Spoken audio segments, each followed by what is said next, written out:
छत्तीसगढ़ के रायपुर में बना शहीद वीर नारायण स्टेडियम भारत का तीसरा सबसे बड़ा 65,000 दर्शकों की कैपेसिटी वाला हरा भरा मैदान, आधुनिक लाइट्स और सुविधाएं। लेकिन ये मैदान सालों से सूना पड़ा रहा, जैसे कोई भूला हुआ खजाना।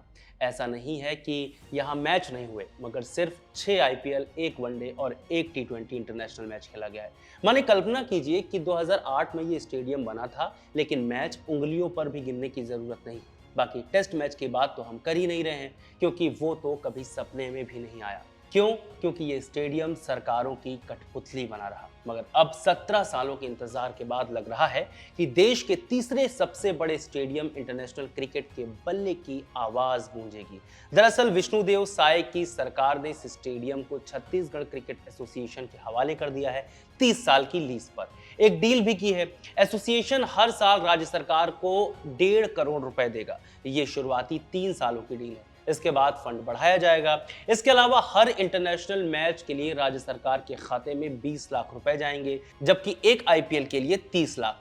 ये फंड हर 3 साल में बढ़ाया जाएगा। क्योंकि छत्तीसगढ़ क्रिकेट एसोसिएशन बीसीसीआई से मान्यता प्राप्त एक प्राइवेट बॉडी है, माने अब इस स्टेडियम के रेनोवेशन और कामकाज पर बीसीसीआई की भी नजर रहेगी। अगर एसोसिएशन और बीसीसीआई के बीच कोई अच्छी डील बैठ गई, माने भविष्य में कुछ मैच तय हो जाते हैं, तो बीसीसीआई स्टेडियम बनाने के लिए अच्छा फंड भी दे सकता है।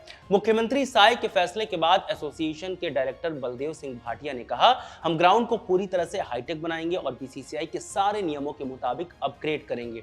हम जिम बनाएंगे, स्विमिंग पूल बनाएंगे और दर्शकों के लिए बेहतर सिटिंग अरेंजमेंट करेंगे। एसोसिएशन के दूसरे डायरेक्टर विजय शाह ने कहा, हमने महाराष्ट्र से लाल मिट्टी मंगवा ली है ताकि स्पिनर्स को मदद करने वाली पिच बनाई जा सके। अभी हमारे पास तेज गेंदबाजों वाली पिच है। हम पूरा ग्राउंड रिनोवेट करेंगे, बीसीसीआई रैंकिंग में उसे ऊपर लाएंगे और टेस्ट मैच होस्ट करने के लिए सिलेक्शन करवाएंगे। ये तो था ताजा मामला। अब जानिए स्टेडियम बनने से लेकर राजनीति के शिकार होने तक का मामला। जब साल 2000 में छत्तीसगढ़ नया राज्य बना, तब उसकी राजधानी रायपुर को कुछ बड़ा चाहिए था। क्रिकेट यहाँ पहले से लोकप्रिय था, लेकिन कोई इंटरनेशनल लेवल का स्टेडियम नहीं था। कुछ वक्त बीता और जब राज्य में भाजपा की सरकार आई, रमन सिंह सरकार में मुख्यमंत्री बने, तो उन्होंने सोचा क्यों ना एक वर्ल्ड क्लास स्टेडियम बनाया जाए। 2008 में स्टेडियम तैयार हो गया। नाम रखा शहीद वीर नारायण सिंह के नाम पर, जो छत्तीसगढ़ के स्वतंत्रता संग्राम सेनानी थे। स्टेडियम की लागत करीब 140 करोड़ रुपए आई और 65,000 सीटों वाला एक भव्य स्टेडियम बनकर तैयार हुआ। अहमदाबाद के मोटेरा, जो अब नरेंद्र मोदी स्टेडियम, और कोलकाता के ईडन गार्डन्स के बीच तीसरा सबसे बड़ा है। जब स्टेडियम बना तो देश के लिए खेलने का सपना देखने वाले बच्चों को भी एक होप मिली। वो सोचने लगे कि छत्तीसगढ़ जैसे नए राज्य में इंटरनेशनल क्रिकेट आएगा, लोकल प्लेयर्स को मौका मिलेगा, टूरिज्म बढ़ेगा, अर्थव्यवस्था को बूस्ट मिलेगा। लेकिन ये सपना ज्यादा दिन नहीं चला। स्टेडियम बन तो गया, लेकिन उसकी किस्मत राजनीति की पिच पर फिसलने लगी। पहले ही साल से विवाद शुरू हो गए। जमीन अधिग्रहण में घपले की अफवाहें उड़ी। दावा किया गया कि स्टेडियम की जमीन 4 गुना महंगी दाम पर खरीदी गई। किसानों से सस्ते में ली गई जमीन को अफसरों से महंगा दिखाकर करोड़ों का खेल किया गया। जांच की मांग हुई, लेकिन वो फाइलों में दब गई। रमन सिंह सरकार पर आरोप लगे कि यह प्रोजेक्ट सिर्फ दिखावा था। असल में ठेकेदारों और नेताओं की जेबें भरी गई। कैसे हुआ था घोटाला? स्टेडियम की जमीन नवा रायपुर में ली गई, जहां नई कैपिटल बन रही थी। लेकिन जमीन की कीमत में बड़ा खेल हुआ। सामान्य रेट से 4 गुना ज्यादा पैसे दिए गए। और ये पैसा कहां गया? अफसरों और नेताओं की जेब में। एक न्यूज रिपोर्ट में कहा गया कि यह करप्शन का क्रिकेट स्टेडियम बन गया। कंस्ट्रक्शन में भी क्वालिटी से समझौता। स्टेडियम बनने के कुछ साल बाद ही लीकेज की शिकायतें आई। ड्रेनेज सिस्टम ठीक नहीं था। खिलाड़ियों ने कहा कि पिच इंटरनेशनल स्टैंडर्ड की नहीं है। बारिश में मैच कैंसिल होने का डर। लेकिन सरकारें बदलती रही और जांच कभी पूरी नहीं हुई। 2018 में कांग्रेस की भूपेश बघेल सरकार आई। उन्होंने वादा किया कि स्टेडियम को अपग्रेड करेंगे, लेकिन हुआ क्या? रखरखाव पर हर साल 3.4 करोड़ रुपए खर्च होते रहे, लेकिन राजस्व जीरो। क्यों? क्योंकि बीसीसीआई से मैच अलॉटमेंट के लिए लॉबिंग नहीं की गई। लोकल क्रिकेट एसोसिएशन को सपोर्ट नहीं मिला। खिलाड़ी बताते हैं कि ट्रेनिंग के लिए मैदान मिलना मुश्किल था, क्योंकि स्टेडियम को इवेंट्स या राजनीतिक रैलियों के लिए इस्तेमाल किया जाता था। एक बार तो कांग्रेस लीडर ने स्टेडियम में पीएम मोदी के खिलाफ पोस्टर ले जाने की कोशिश की, जबकि वहां राजनीतिक चीजें बैन थी। ये 2021 की रोड सेफ्टी वर्ल्ड सीरीज का वाकया था, जहां विवाद इतना बढ़ा कि पुलिस को बीच में आना पड़ा।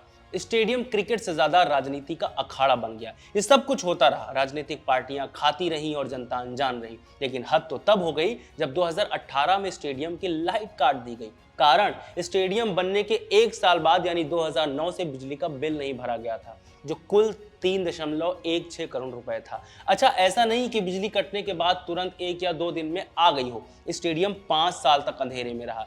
अभी एक और बड़ा कांड बाकी था। जब 2023 के नवंबर महीने में ऑस्ट्रेलिया की टीम भारत दौरे पर आई, 1 दिसंबर 2023 के दिन दोनों के बीच T20 मैच खेला गया। मैच खत्म हुआ, भारत जीत गया।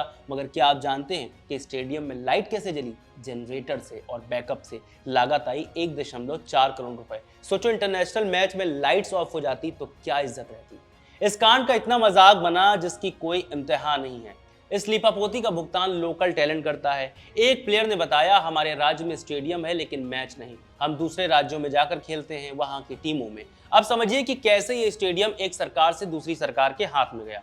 रमन सिंह की सरकार में स्टेडियम बनवाया लेकिन रखरखाव नहीं हुआ। भूपेश बघेल ने कहा कि ये बीजेपी का घपला था, जांच करवाएंगे। जांच हुई या नहीं, कुछ निकला भी या नहीं, आज तक कुछ नहीं पता। स्टेडियम को छत्तीसगढ़ क्रिकेट एसोसिएशन को देने की बात चली लेकिन पॉलिटिक्स में अटक गई। 2023 में बीजेपी वापस आई, विष्णुदेव साय सीएम बने। उन्होंने वादा किया कि स्टेडियम को ठीक करेंगे, लेकिन शुरू में वो भी चुप रहे।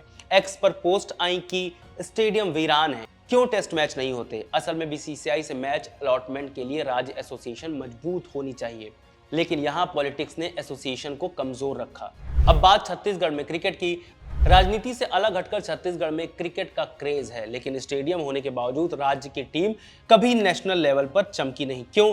क्योंकि इंफ्रास्ट्रक्चर इस्तेमाल नहीं हुआ। लड़के गांव से आते, ट्रायल देते, लेकिन मैदान बंद। भ्रष्टाचार ने पैसा खाया, ठेकेदारों ने, अफसरों ने। एक रिपोर्ट में कहा गया कि खेल विभाग में भ्रष्टाचार के खिलाफ प्रदर्शन हुए लेकिन कुछ नहीं बदला।